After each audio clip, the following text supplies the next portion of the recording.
Thanks very much, Lord Villamoria. The pandemic has been a powerful reminder of the inextricable link between business and society.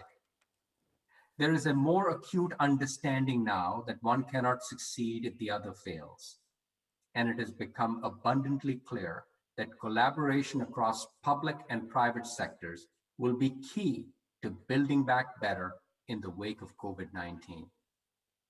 With that in mind, there are three key areas that we know will be critical to the post-pandemic economy: trade, digital, and climate.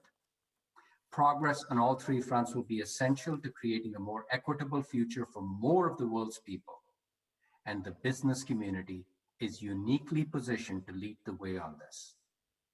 First, in terms of trade, the world has changed drastically since the founding of the World Trade Organization. Consider the technological advances that have changed the way that we live and work.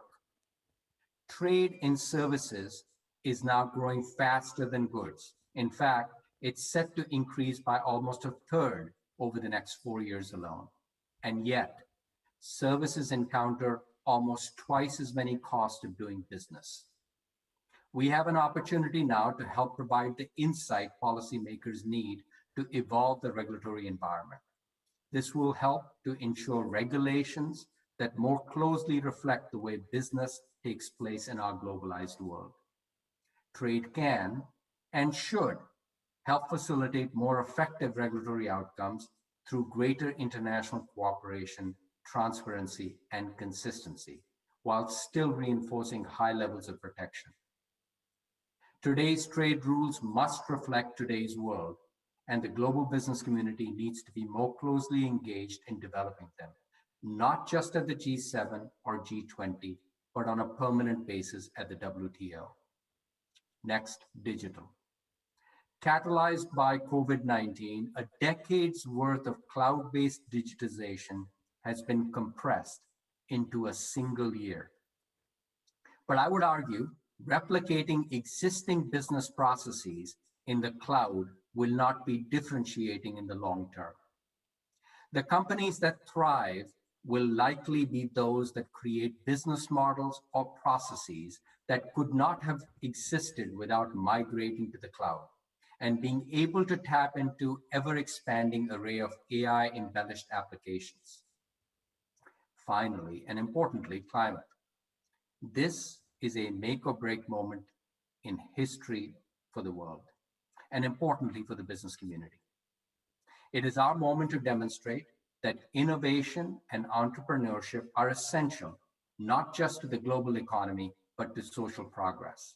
By working together to develop and scale solutions for addressing climate change, ensuring sustainable and fair trade, and driving inclusive growth in the face of technological change, we can usher in a better normal. But how do we demonstrate to our stakeholders that efforts are making an impact? Measuring societal impact is a lot more difficult than calculating profit, growth, and job creation, traditional measures of success in the business community. The good news is that there are plenty of ESG metrics that do offer a roadmap for business to demonstrate progress against our commitments. But to this point, there hasn't been one universal standard that all businesses can adopt. That is why last year, Deloitte joined forces with the World Economic Forum's International Business Council, the Bank of America, and other members of the Big Four to identify ESG metrics used by existing standard setters to give businesses a common framework for evaluating impact.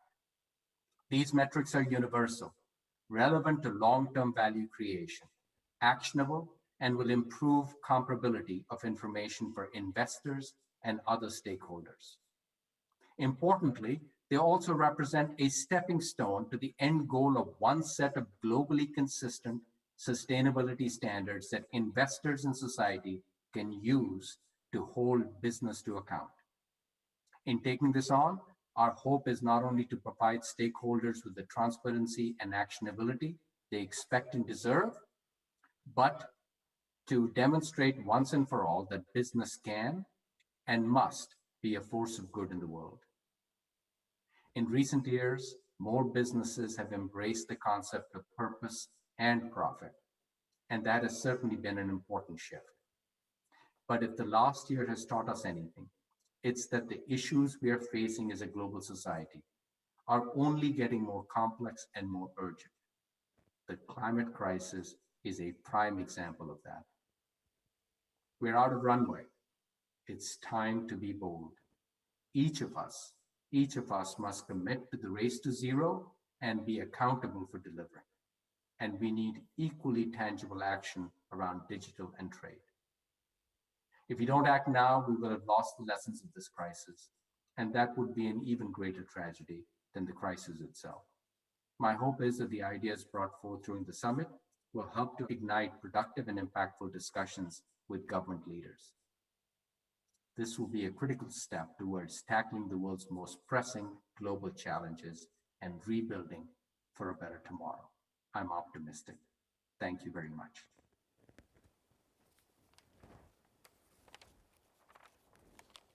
It's fantastic to have those optimistic reflections from Punit Renjen at Deloitte.